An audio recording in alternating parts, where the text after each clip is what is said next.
पंकज, पंकज क्या हुआ है? पंकज, क्या? पंकज, संभाल के, तुम ठीक हो? ठीक तो हो? क्या हुआ? पूरी रेडी, इसे हॉस्पिटल ले जाओ जल्दी। पंकज, पंकज, चलो चलो। संभाल के। पंकज, क्या हुआ? क्या हो रहा है ये सब है? इसकी हालत देखी आपने? कौन सा खतरनाक खेल खेल रहे हैं आप लोग यहाँ पे? सर मैंने आपको बताया ना, यहाँ पे सब कुछ नकली है। जिन्हें आपने देखा होगा वो सब जूनियर एक्टर्स हैं, हाथ में चाकू लिए हुए। और सर वो विक्रांत की होलोग्राम इमेज है। सर यहाँ पर ऐसा कुछ नहीं है जिससे किसी को खतरा हो।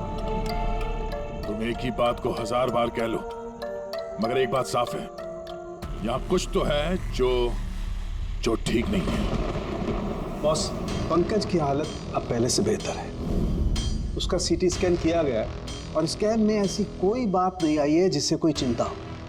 ये बहुत अच्छी बात हुई कि आप लोगों ने बिल्कुल सही वक्त पर पंकज को हॉरर हाउस से बाहर निकाल दिया। समझ में नहीं आ रहा है, हम सब लोग थे वहाँ हॉरर हाउस में, और कुछ कमरे ऐसे थे जहाँ पे थोड़ा डर लगे, घबराहट जैसी हो तो हम तुरंत दूसरे कमरे में चले जाते थे। पंकज ने भी यही किया होगा।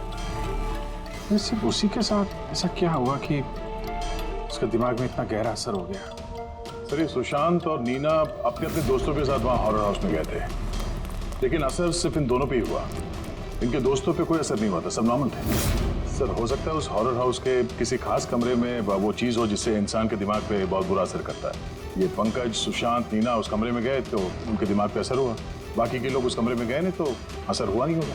हो सकता है गया, हो सकता है, पर कौन से कमरे में, ये कमरा कौन सा है ये तो पता लगना चाहिए। सर मुझे वहाँ पे विक्रांत की डायरी मिली, जिस दिन उसने अपनी फैमिली का खून करके आत्महत्या की, उसके कुछ दिन पहले इसने लिखा है, या मैंने फिर से उन्हें देखा, उनकी आवाजें सुनाई देती हैं। वो लोग हर जगह पे मेरा पीछा करते हैं, मैं रात को सो नहीं पाता, किसी पे भरोसा नहीं है मुझे। उस शैतान ने सबको अपनी तरफ कर लिया है। और हैरानी की बात यह है कि इसके पहले जो कुछ लिखा है वो बिल्कुल नॉर्मल है, उसमें कोई खतरे और डर की बात नहीं। जो कुछ भी हुआ है अचानक हुआ, ऐसा सुशांत और नीना की तरह। बात समझ में नहीं आ रही अभिजीत कि ये विक्रांत, इस विक्रांत ने अपने पूरे खानदान का कत्ल कर दिया और फिर डर के मारे उसने अपनी जान ली, आत्महत्या कर ली। नहीं अभिजीत, कुछ ना कुछ तो गड़बड़ जरूर है, कुछ ना कुछ तो गड़बड़ है। कहीं ऐसा तो नहीं कि सुशांत और नीना की तरह किसी ने विक्रांत को ही मारा था? आत्महत्या नहीं, खून है विक्रांत का। तो क्या हुआ होगा विक्रांत के साथ, क्या हुआ होगा, पता कैसे चलेगा? सर विक्रांत की फैमिली में सिर्फ एक लड़की जिंदा है, उसकी बड़ी बेटी राधिका। राधिका? सर अगर मैं आज जिंदा हूं तो सिर्फ इसीलिए क्योंकि उस दिन मैं शहर से बाहर थी, एक ट्रिप पर गई थी, और जब वापस आई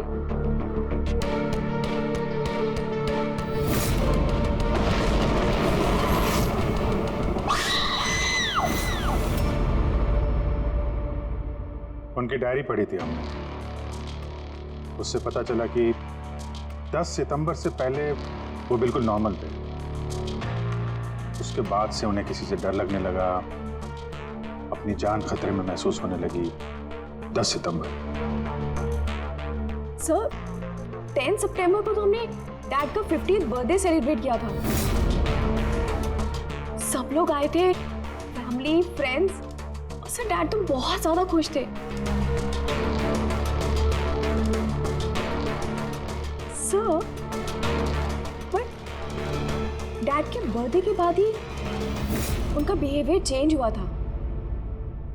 अभिजीत,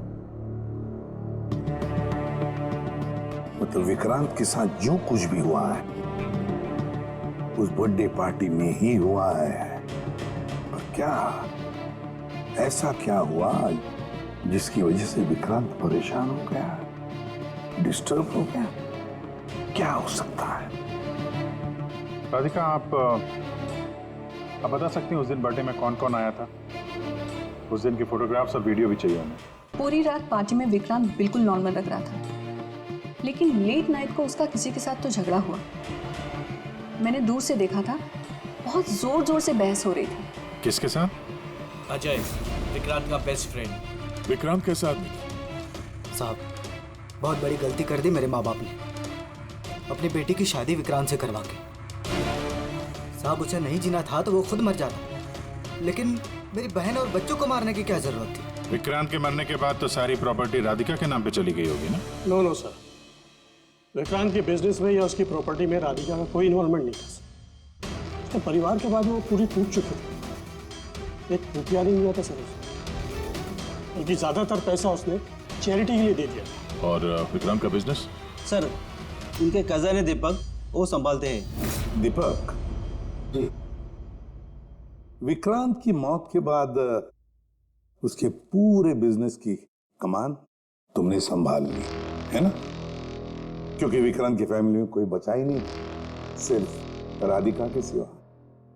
और राधिका ने बिजनेस और बाकी सारे प्रॉपर्टी में से अपने आप को दूर कर लिया था, इसलिए, है ना? जी, सभी को मालूम है कि विक्रांत मेरा कजिन था और किसी को तो जिम्मेदारी लेनी ही थी, लेकिन ये सब आप मुझसे क्यों पूछ रहे हैं? देखिए, विक्रांत और उसकी फैमिली के साथ जो भी हुआ उसका अफसोस सबको है। वो एक हादसा था, साजिश नहीं।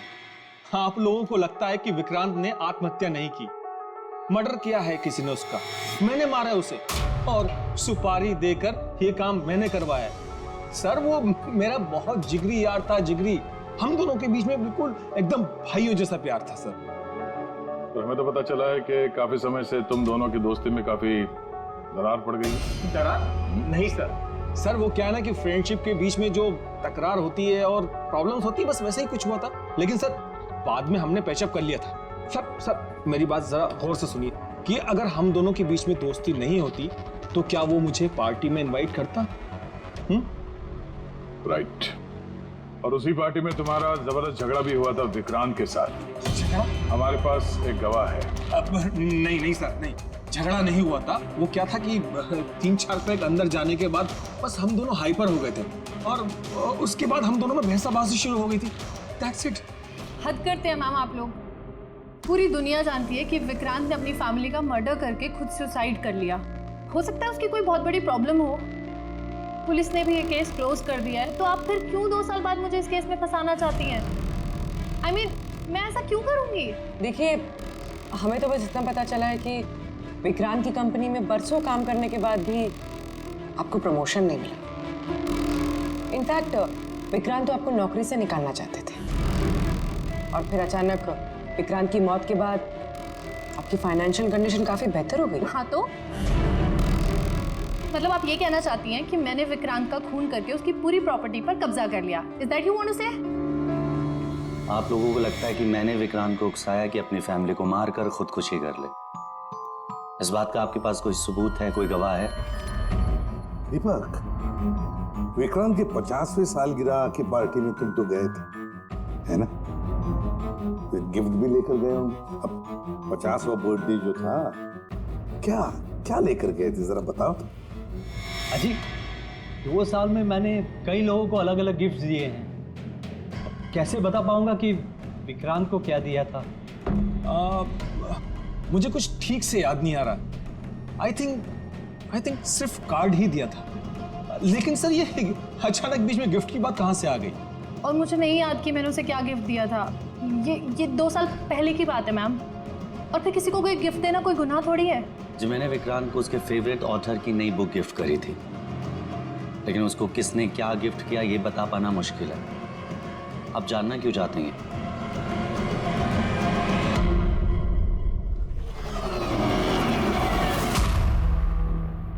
इन सबसे पूछताछ कर लिया सर। ये चारों लोग, अजय, दीपक, दिव्या, नंदन, चारों गड़बड़ लग रहा है। सर, इन लोगों से सच उगलवाना बड़ा मुश्किल है। हाँ सर, 2 साल हो गए हैं इस बात को। कोई सबूत, गवाह मिलना थोड़ा मुश्किल है। इसी बात का फायदा उठाया है इन लोग।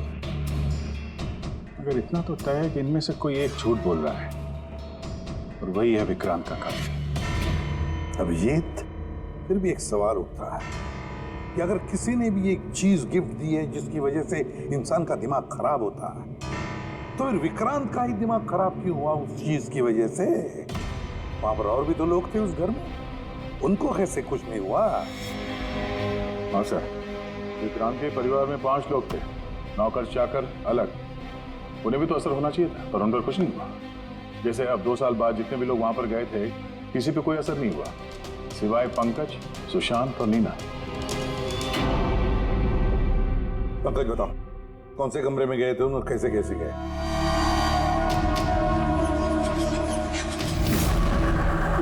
ये कॉरिडोर था सर।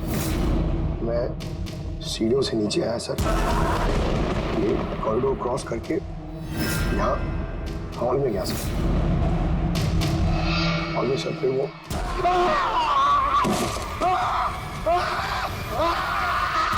मेरा पैर पकड़ा सर, मैं घबरा गया सर।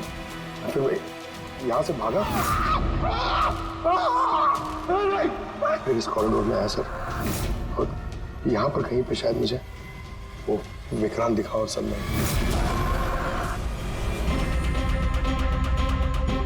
हाँ सर, पंकज हमें यहाँ इस कॉरिडोर में मिला था यहाँ पर, और नीना को उसके दोस्तों ने भी इसी जगह पे देखा था, और सुशांत भी यहाँ इसी जगह पे मिला। तो सर वो जो कुछ भी है जिसकी तलाश है हमें, शायद यहाँ आसपास कहीं होना चाहिए। वैसे वो हो क्या सकता है? वहां पर तो एंटीक्स, पेंटिंग्स, न जाने क्या क्या था। ऐसी कौन सी चीज है जिसकी वजह से वो लोग मारे गए? सर, विक्रांत की मौत 2 साल पहले हुई थी और इन दोनों की मौत अभी अभी हुई है 2 साल बाद। ऐसी कौन सी चीज है वहां पे जिसकी वजह से ये सब मौतें हो रही है? तो क्या चीज है कातिल जानता है।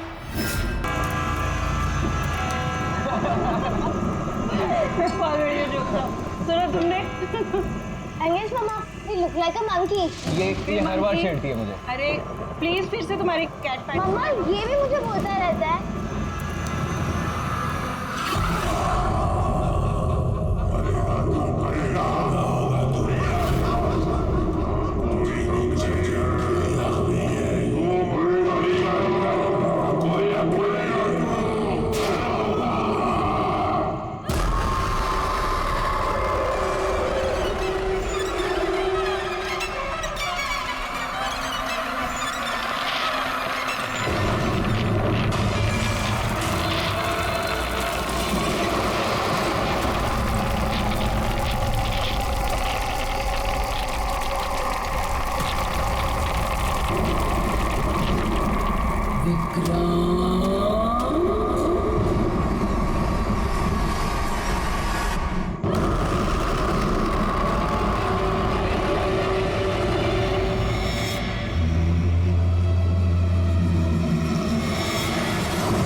तो ये है हॉरर हाउस।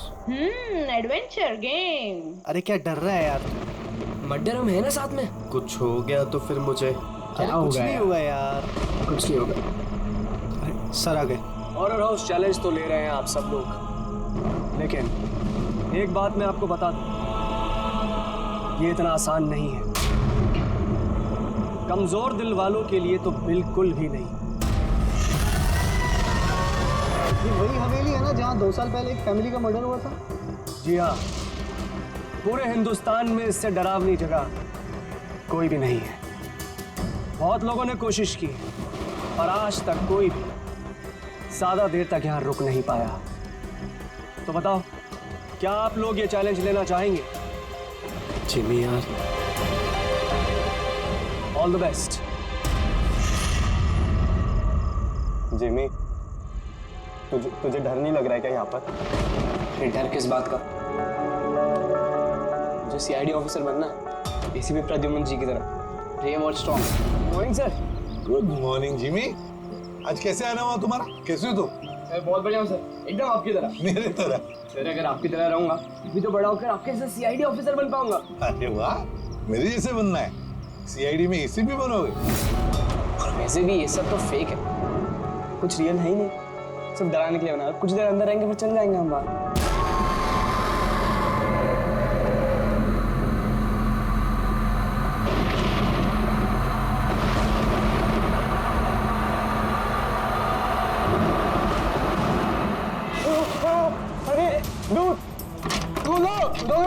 रोहित खोलना।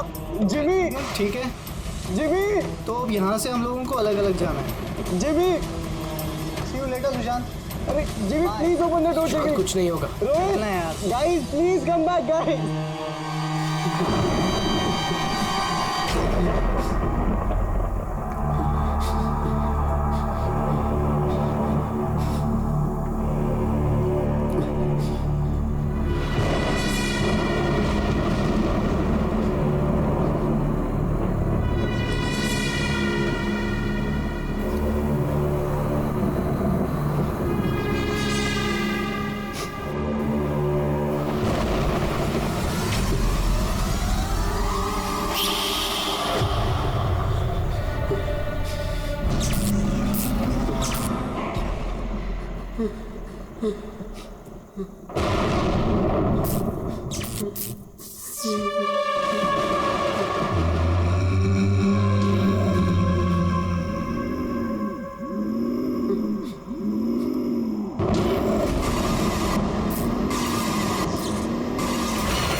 सुशांत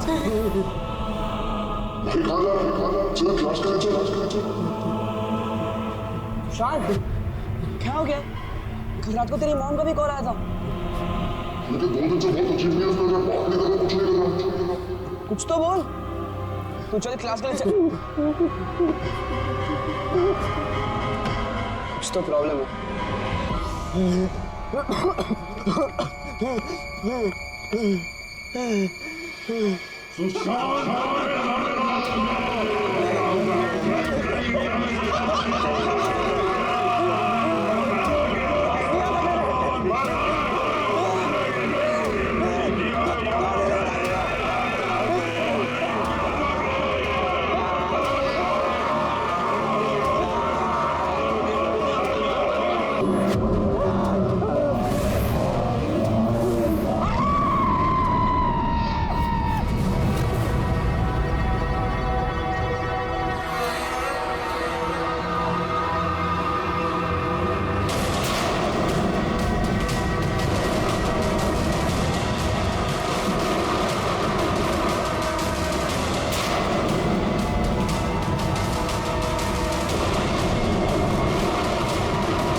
सुशांत मेरा बच्चा, ये क्या हो गया सुशांत? छोड़ो मुझे प्लीज, छोड़ो सुशांत, ये तुम्हें क्या हो गया सुशांत?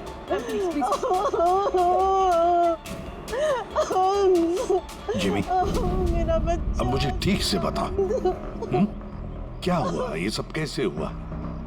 सर वो कॉलेज आया और स्टेज चढ़ के ऊपर जा रहा था। मैंने उसे रोका कि चल क्लास का टाइम हो गया, चल साथ में, पर सर उसने मेरी बात सुनी ही नहीं सर। और वो टेरेस जाके मुझे उसे रोक लेना चाहिए था सर।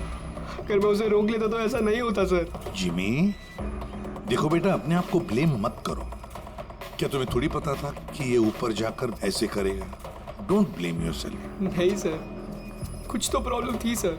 पिछले 2 दिन से सुशांत ऐसा ही है सर, ना किसी से बात करता है, बहुत अजीब बिहेव कर रहा था सर। मुझे उससे बात करनी चाहिए थी, अगर मैंने बात की होती तो सर शायद कुछ। अच्छा, ये पिछले 2 दिन से क्या हुआ, क्या था, क्या प्रॉब्लम क्या थी? हैं?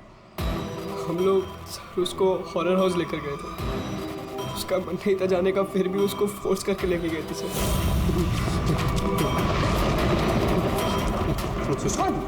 भाई, भाई क्या हुआ? तो तुम्हारा मतलब है कि हॉरर हाउस जाने के बाद से ही सुशांत? हाँ सर, कुछ तो हॉरर हाउस में ही हुआ था सर। हम सब भी डरे हुए थे, लेकिन सुशांत कुछ ज़्यादा ही डरा हुआ था सर। हम उसको सुबह उसके घर पर छोड़ने भी गए। हमें लगा था कि सोने के बाद ठीक हो जाएगा, लेकिन नहीं सर। परसों रात को ही उसके साथ कुछ हो चुका था सर। भाई मेरी बात सुन, तू सो जा, वो सिर्फ एक गेम था। हमने वहाँ जो कुछ भी देखा वो उसमें से कुछ भी रियल नहीं था, सब फेक था। मेरी बात मान। नहीं जिमी भाई, मेरी बातों का यकीन कर, कुछ भी फेक नहीं था, सब असली था भाई। वहाँ पे कुछ तो था भाई। वो अभी भी मेरे साथ है। वो नहीं छोड़ेगी भाई मुझे, वो मुझे नहीं छोड़ेगी। उसके बात करने के तरीके से मुझे लगा कि वो भी डरा हुआ है, लेकिन नहीं सर, सुशांत सही था। उसे किसी ने मार दिया सर, और वो बचा नहीं पाया उसे। किसी ने मार दिया सर सुशांत को सर।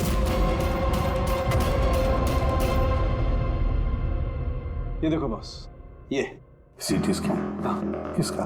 ये एक 80 साल के बूढ़े के ब्रेन का सीटी स्कैन है। इस आदमी को एक बहुत ही भयानक ब्रेन की बीमारी हुई। जरा देखो गौर से, इसके ब्रेन सेल्स कैसे सिकुड़ गए हैं। और सर, इस सीटी स्कैन में ब्रेन सेल्स और भी ज्यादा डैमेज्ड है। ये स्कैन किसका? सुशांत। सुशांत का? एक जवान हेल्दी लड़के के ब्रेन के सेल्स एक बीमार बुढ़े आदमी के ब्रेन के सेल से ज्यादा खराब? वही तो सबसे बड़ा सवाल है अभिजीत, कैसे? और हमने सुशांत के फैमिली डॉक्टर से भी बात की। उन्होंने भी कहा कि सुशांत बिल्कुल फिट था, ना कोई हेल्थ इश्यूज, ना दिमाग की बीमारी, कुछ भी नहीं। सर, जिमी ने बताया था कि हॉरर हाउस से लौटने के बाद ही इस सुशांत के बिहेवियर में चेंज आ गया था। और सर, सुशांत की माँ का भी यही कहना था कि सुशांत अजीब अजीब सी बातें करने लगा था। उसे लगता था कि उसके आसपास कोई है जो उसे मारना चाहता है, पर ऐसा कुछ भी नहीं था। और सिर्फ 2 दिन में सुशांत को स्किज़ोफ्रेनिया के सिम्टम्स होने लगे। इम्पॉसिबल।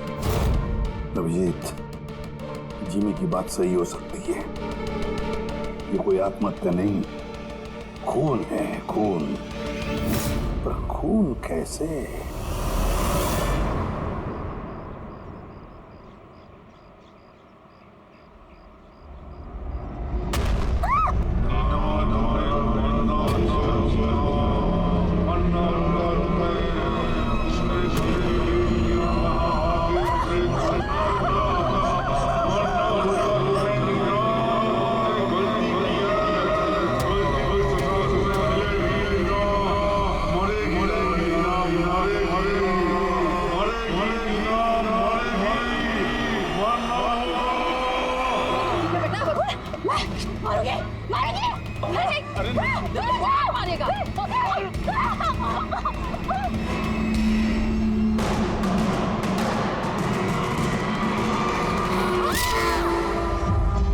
लड़की बहुत डरी हुई सी थी। ऐसा लग रहा था कि कोई इसका पीछा कर रहा है। अजीब अजीब सी बातें कर रही थी। हम लोग तो इसकी मदद कर रहे थे, हम लोगों को देखकर भागने लगी और गाड़ी के सामने आ गई। तुम लोग नीना के फ्रेंड्स हो ना, तो तुमने कभी इसे अजीब सा बिहेव करते हुए देखा है? बिल्कुल ठीक थी वो, पर आज जब वो कॉलेज आई बिल्कुल बदली हुई सी बिहेव कर रही थी। पूछने पर कुछ बताया भी नहीं उसने, फिर अचानक से क्लासेस छोड़ के चली गई। मतलब कल तक सब कुछ ठीक था, तो कल और आज के बीच ऐसा क्या हुआ कि वो इस तरह से बिहेव करने लगे? कल रात को हम हॉरर हाउस में गए थे और नीना बहुत ज्यादा डर गई थी। हमें लगा कि रात भर आराम से सोएगी तो सुबह तक ठीक हो जाएगी। एग्जैक्टली हुआ क्या था वहाँ पे? सर वो नीना वहाँ पे अचानक से बेहोश हो गई थी। Nina Nina Nina Nina Nina are you okay? उसके बाद से एकदम अजीब बिहेव करने लग गई। नीना से लगता था जैसे उसे कोई मार देगा। क्या हुआ? कोई है वहाँ पे, देखो कोई है। नीना कोई नहीं है वहाँ पे। जाओ गो, कोई नहीं है वहाँ। मैं जहाँ जाती हूँ वहाँ चले आते हैं। मुझे छोड़ेगा नहीं, मुझे मार डालेगा। हॉरर हाउस, ये वही हॉरर हाउस है जहाँ पर सुशांत भी अपने दोस्तों के साथ गया था और जहाँ से आने के बाद उसके और इस नीना के दिमाग पर असर होने लगा। अजीब अजीब से वहम होने लगे। कुछ न कुछ तो गड़बड़ जरूर है इस हॉरर हाउस में, कुछ न कुछ तो गड़बड़ है। ऐसा कुछ नहीं है सर, मैं सच में नहीं जानता उन दोनों को क्या हुआ है। तुम्हें नहीं पता तो और किसे पता होगा? हाँ? इस हॉरर हाउस के बारे में सोशल मीडिया में तुम्हारी कंपनी ने मैसेज शेयर किया है ना? और इसमें साफ साफ लिखा है कि इस हॉरर हाउस में मर्डर्स हुए हैं और जो कोई भी एक रात इस हवेली में रहेगा उसे 50,000 रुपए इनाम में मिलेंगे। हाँ? और इसमें यह भी लिखा है कि ये हॉरर हाउस बनने से पहले 2-3 लोग यहाँ पे रात में रुके थे जो गायब हो गए। इनका अब तक कोई छता पता नहीं चला है। सर मार्केटिंग के लिए सब करना पड़ता है। हॉरर हाउस के प्रमोशन के लिए हमने कुछ एक्टर्स से काम करवाया था ताकि लोग यहाँ पर आए। आप चाहे तो हम उनका नाम और पता आपको दे सकते हैं, आप उनसे पूछ सकते हैं सर। अच्छा, अगर ये सब तुमने मार्केटिंग के लिए किया है तो इसके पीछे असली कहानी क्या है ये बताओ। सर यहाँ पर एक बहुत रईस आदमी रहता था अपने परिवार के साथ, विक्रांत, और एक दिन उसने अपने पूरे परिवार को मार दिया।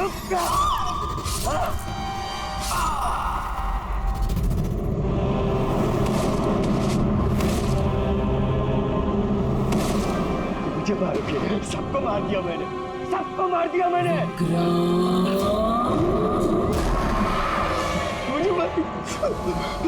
मुझे मारेगी।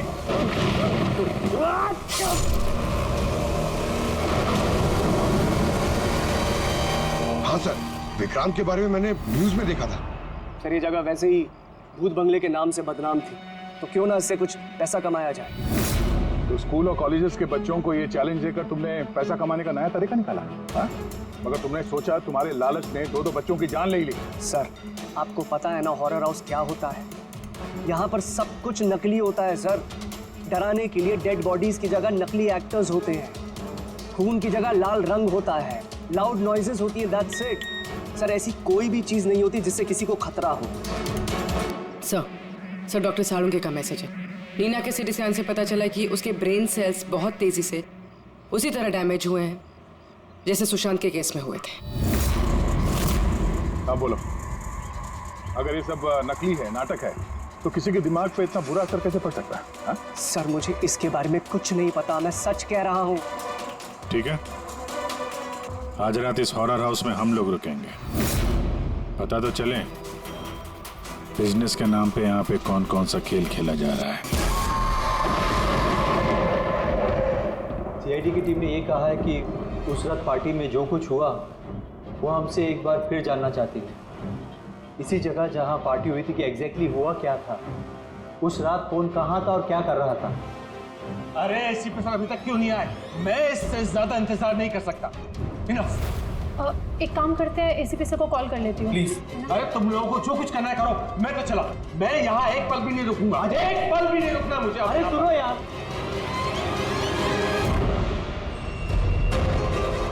हेलो सर, मैं दिव्या। आपने हम सबको हॉरर हाउस में बुलाया था ना, हम लोग आ गए हैं। हाँ जी, मैं, नंदन, अजय और दीपक। क्या आपने बुलाया ही नहीं? ऐसी कोई बात ही नहीं हुई?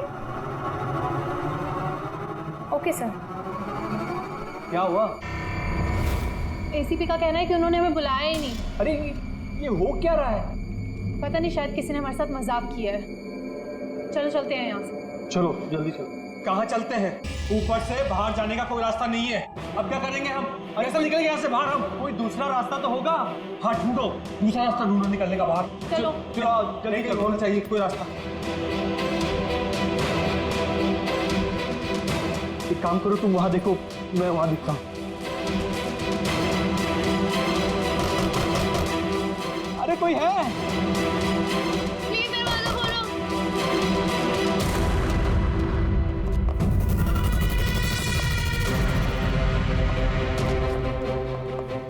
ये क्या तमाशा है सर?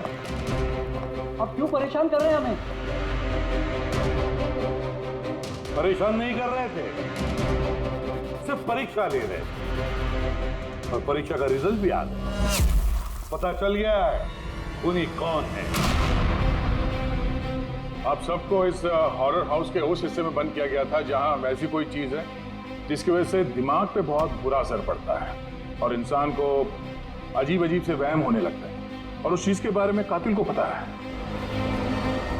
और उसी चीज की वजह से कातिल पहचाना भी गया।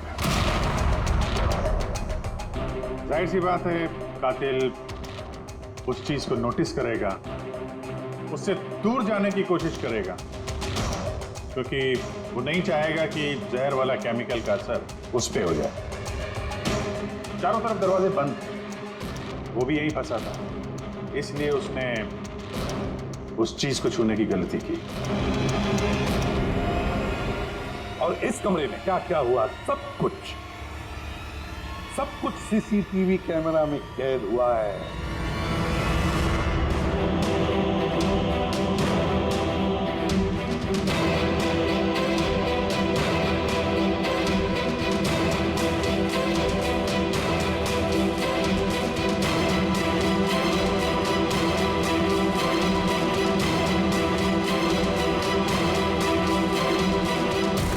सबको लगता था कि विक्रांत एक अच्छा इंसान है, लेकिन ये सच नहीं था।